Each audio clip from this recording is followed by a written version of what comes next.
तो स्वागत है आपका मेरे यूट्यूब चैनल में और इस वीडियो में। नेक्स्ट वीडियो में हमने टॉप 10 क्वेश्चन की बात की थी और टॉप 10 क्वेश्चन का हमने सॉल्व भी किया था। हमने उसे अच्छे से पढ़ा था। इस वीडियो में भी हम टॉप 10 न्यू क्वेश्चन देखेंगे जो स्टैटिक जीके से रिलेट करते हैं। बढ़ते हैं पहले क्वेश्चन की ओर। पहला क्वेश्चन है, कबड्डी मैच के दौरान अधिकतम कितने प्रतिस्थापक किए जा सकते हैं? तो इसका जो ऑप्शन हो जाएगा ऑप्शन सी 5। इसके कुछ इंपॉर्टेंट पॉइंट्स देख लेते हैं। पहले ये बताइए आप कि कबड्डी में कुल खिलाड़ियों की संख्या क्या होती है? याद रखिएगा, जो कुल खिलाड़ियों की संख्या होती है वो 7 होती है।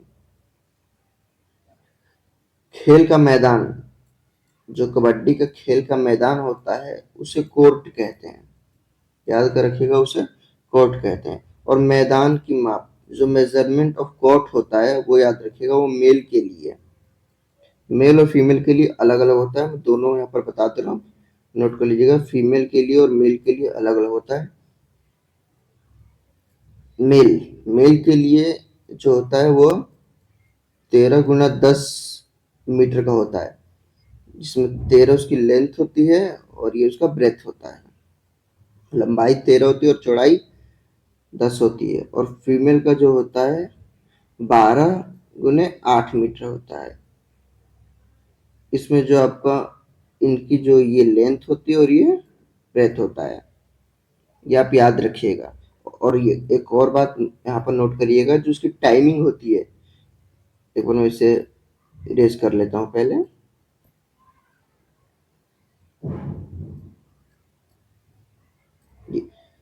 टाइमिंग की हम बात करें तो जो कबड्डी के मैच में जो टाइमिंग होती है वो मेल और फीमेल के लिए अलग अलग होती है।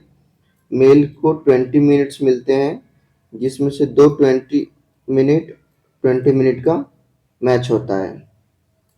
एक 20 मिनट, एक 20। ये फर्स्ट हाफ और ये फर्स्ट हाफ हो जाता है और ये सेकेंड हाफ हो जाता है।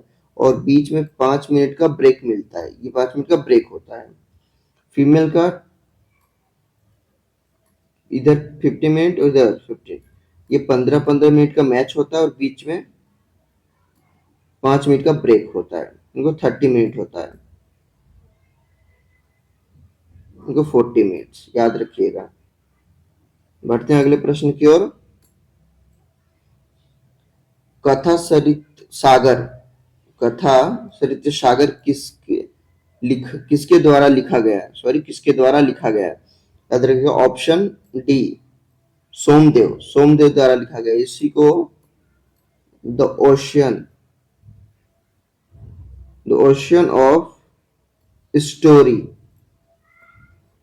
ऑफ स्टोरी कहा जाता है। अजय देव ने जो लिखा है गीत गोविंद, याद रखिएगा। भास ने जो लिखा है स्वप्नवास वदता। और कालिदास के द्वारा लिखा गई मशहूर जो बुक्स है वो देखिए, मेघदूत रचना कालिदास जी की है। और उनकी जो एक और रचना है वो भी आप मैं लिख दे रहा हूँ, नोट कर लीजिएगा,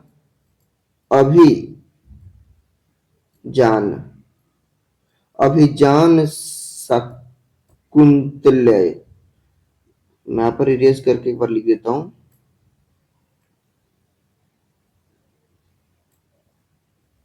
जी, उनकी जो सेकंड बुक है इम्पोर्टेंट, वो आप नोट कर लीजिएगा, अभिजान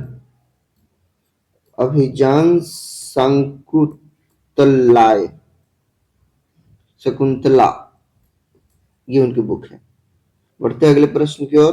संख्या 3, प्रसिद्ध संगीतकार भूपेन हजारिक को निम्नलिखित में से किस वर्ष भारत रत्न से सम्मानित किया गया था? बताइए, भारत रत्न जो भारत पुरस्कार में किस क्रम पे आता है? याद रखिएगा, जो भारत रत्न है वो पहला स्थान पे आता है। तो इसका आंसर ऑप्शन डी 2019 में मिला था। और उसी समय याद रखिएगा, जो हमारे भारत के 13वें राष्ट्रपति, जो हमारे भारत के 13वें राष्ट्रपति प्रणब मुखर्जी थे, उन्हें भी मिला था भारत रत्न। और उसी समय नाना देशमुख को भी मिला था, याद रखिएगा ये। इसकी शुरुआत कब हुई थी बताइए आप, जिसकी भारत रत्न की शुरुआत हुई थी, एक बार आप लोग बताइए भारत रत्न की शुरुआत, कमेंट कीजिए। तो भारत रत्न की शुरुआत जो हुई थी वो 1954 में हुई थी इसकी शुरुआत। और पहले किस व्यक्ति को मिला था, तो ये हमारे स्वर्णपल्ली राधाकृष्ण को मिला था। इसकी शुरुआत 1944 में हो गई थी। और पहले प्रधानमंत्री कौन थे जिन्हें ये मिला था और कब, 1955 में मिला था, पंडित जवाहरलाल नेहरू जी को मिला था ये। बढ़ते हैं अगले प्रश्न की ओर।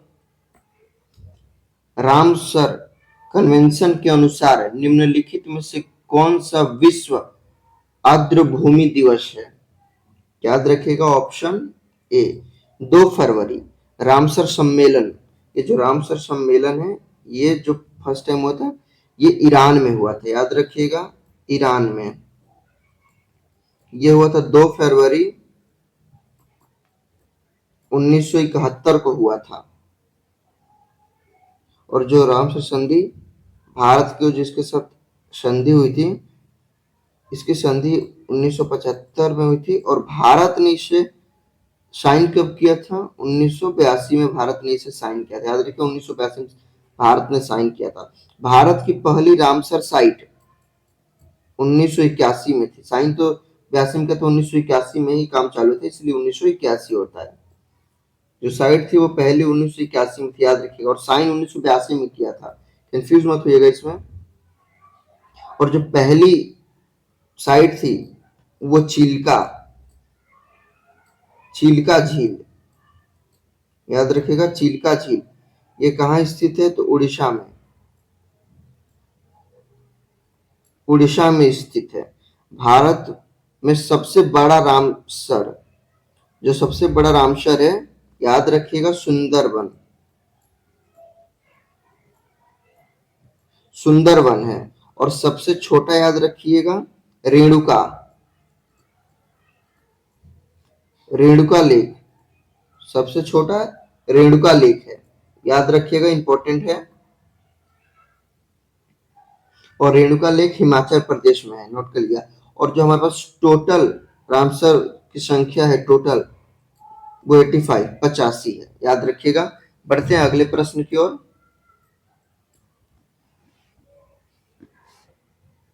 अनुच्छेद 32 भारतीय संविधान के किस भाग से संबंधित है, इंपॉर्टेंट है, ध्यान रखिएगा।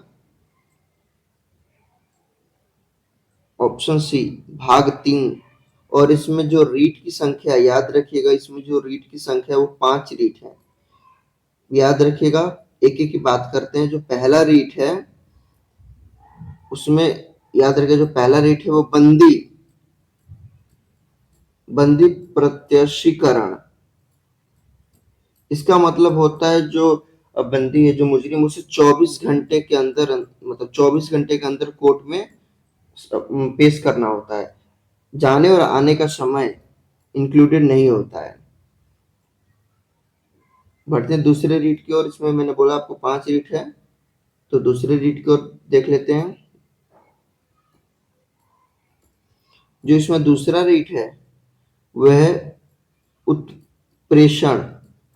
उत्प्रेषण यानी ट्रांसफर टू अपर कोर्ट, यानी जैसे कि कोई जैसे सिविल कोर्ट में है, तो उसमें अगर उसका मुकदमा नहीं लग रहा है, तो जो हाई कोर्ट है, डिस्ट्रिक्ट कोर्ट है, हाई कोर्ट है, वो उसे ट्रांसफर कर देता है। बढ़ते हैं तीसरे की ओर। तीसरा रीट है निषेध यानी निचली अदालत से किसी कार्रवाई पर रोक लगा देना। कोई कार्रवाई उनके क्षेत्र में नहीं है या उनके अधीन में नहीं है, तो उस कार्रवाई को निषेध कर देता है। जो चौथा रीट है परमादेश, याद रखिएगा, चौथा है परमादेश।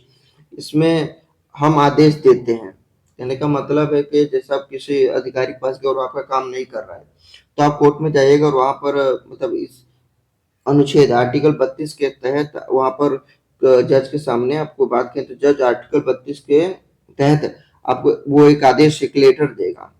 इसी को कहते हैं परमादेश। बढ़ते हैं अगले प्रश्न की ओर,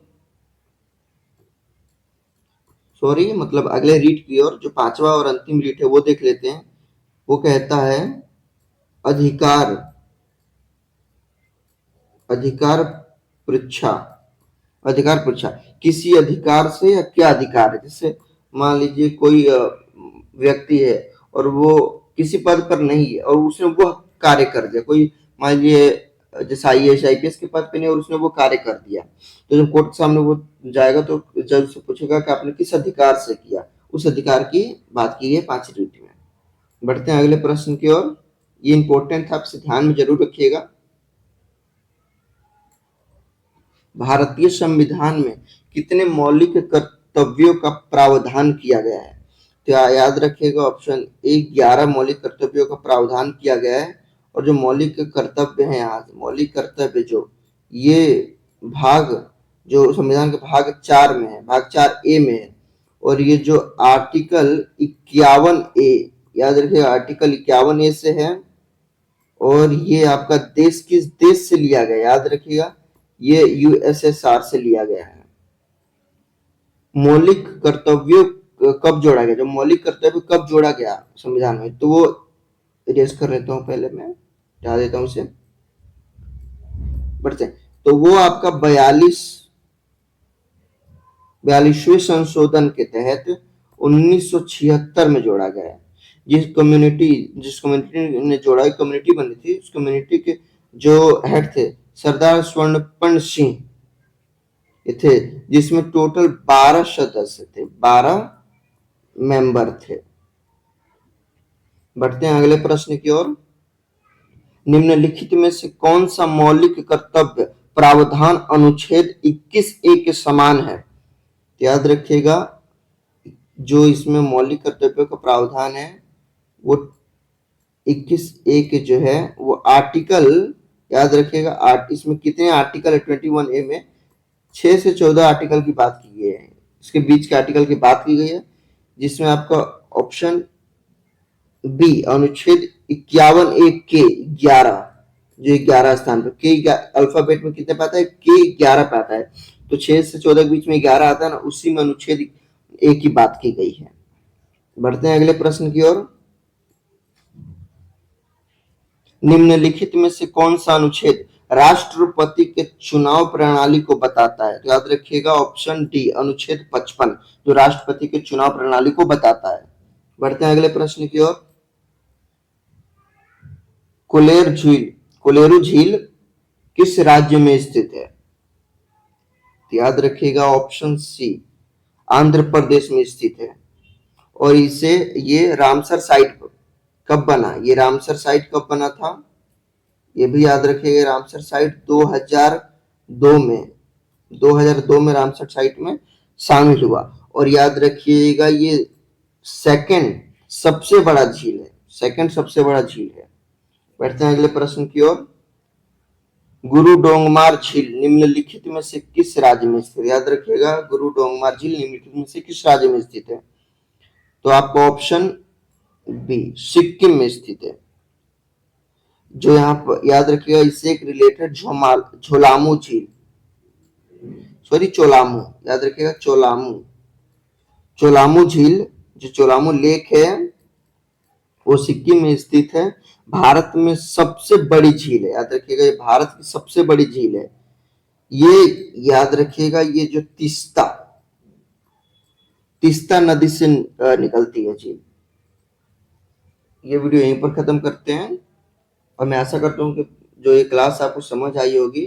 और ऐसी कंटिन्यूसली क्लास आते हैं तो आप चैनल को सब्सक्राइब कर लीजिएगा ताकि नोटिफिकेशन जो है आप तक पहुंच जाए, तो आपको पता चल जाएगा कि अब वीडियो अपलोड हो गया, तो आप देख लीजिएगा जाके। Thank you so much for watching this video.